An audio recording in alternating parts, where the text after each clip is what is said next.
অখিল গগৈয়ে বহুত বছৰ পাই ৰূপজ্যোতি কৰ্মীক টাৰ্গেট কৰি আছে।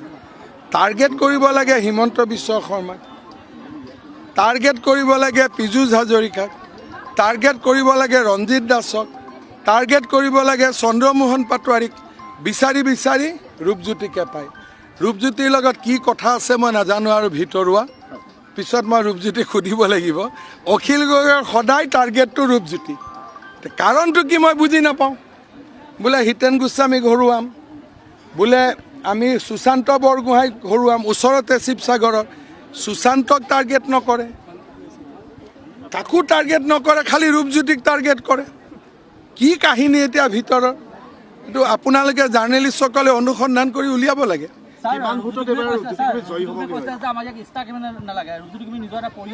ৰূপজ্যোতি কৰ্মীক ষ্টাৰ কেম্পেইনাৰ নালাগে। আৰে মোকতো মোৰ কাৰণে ভোট লাগে না, মই মুখ্যমন্ত্ৰী হ'ব লাগে না।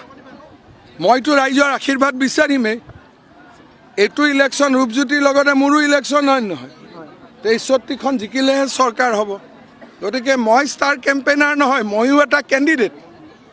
ৰূপজ্যোতি MLA কেণ্ডিডেট, মই CM-ৰ কেণ্ডিডেট। আমিতো ঘূৰিবই লাগিব। যোৰহাটত মই ভাবোঁ যোৱাবাৰ আমি 96 ছিটত লিড পাইছিলোঁ। তেতিয়া যোৰহাটত এটা ছিটত আমি জিকিছিলোঁ। যদি যোৰহাটে মোক 5টাও ছিট দি দিয়ে, মই 100 ক্ৰছ কৰি যাম। 96টো আমি এনেই জিকিছোঁ।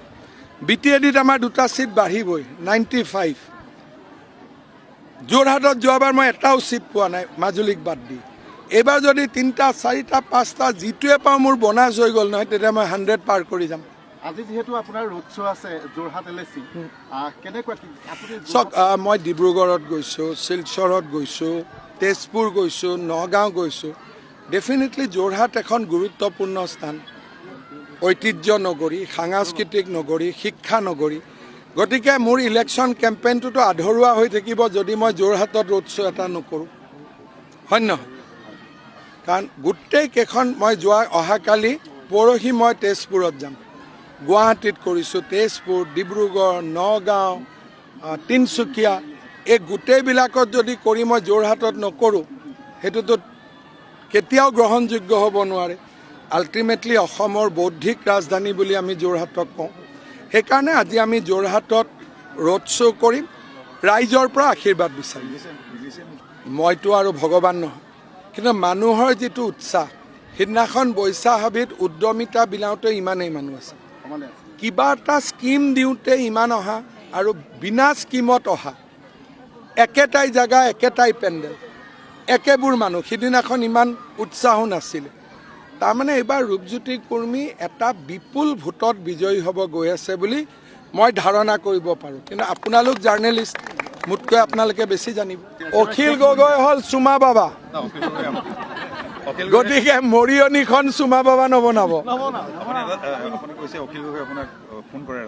ৰাতি ৰাতি নহয়, অখিল গগৈয়ে মোক মাহত 10ৰ পৰা 15 বাৰ ফোন কৰে।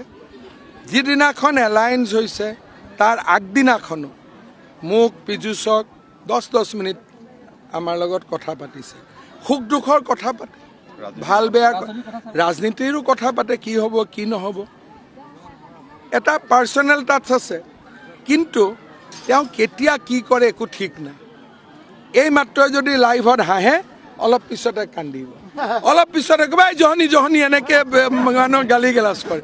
সেইকাৰণে মই ভাবোঁ অখিল গগৈক ছিৰিয়াছ ট্ৰিটমেণ্টৰ প্ৰয়োজন আছে। কেনেকৈ আনিব পাৰে? নৰেন্দ্ৰ মোদী তেওঁৰ ককাই নে হিমন্ত বিশ্ব শৰ্মা তেওঁৰ ভাই?